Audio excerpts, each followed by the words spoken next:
కాకి మరియు నక్క. ఒకానొకసారి ఎంతో ఆకలిగా ఉన్న ఒక కాకికి ఒక తియ్యని బ్రెడ్ ముక్క దొరికింది.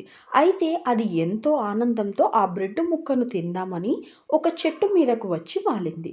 అది ఆ బ్రెడ్ ముక్క తినబోతూ ఉండగా అటుగా వెళ్తున్న ఒక నక్క దానిని గమనించింది. ఎలాగైనా సరే కాకి దగ్గర ఉన్న ఆ బ్రెడ్ ముక్కను తినాలని ఒక పన్నాగం పన్నింది. కాకి దగ్గరకు వచ్చి నక్క ఇలా అంది: "ఓ కాకి, నువ్వు ఎంత అందంగా ఉన్నావు! ప్రపంచంలో నీలా ఏ పక్షి కూడా ఇంత అందంగా ఉండదని నేననుకుంటున్నాను.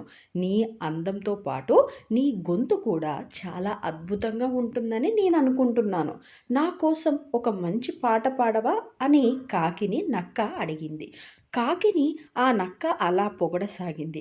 ఇంకేముంది, ఆ నక్క మాటలను నమ్మిన కాకి తనను అలా పొగిడేసరికి ఎంతో ఆనందంతో పొంగిపోయింది. ఆలోచించకుండా నోరు తెరిచి పాట పాడబోయింది. వెంటనే దాని నోట్లో ఉన్న బ్రెడ్ ముక్క కింద పడింది. కింద పడిన బ్రెడ్ ముక్కను నక్క తన నోటితో కరుచుకొని వెళ్ళిపోయింది. తను చేసిన పొరపాటును గ్రహించి కాకి అక్కడి నుంచి బాధతో వెళ్ళిపోయింది. వీడియో నచ్చితే లైక్, షేర్ అండ్ సబ్స్క్రైబ్ చేయొచ్చు కదా.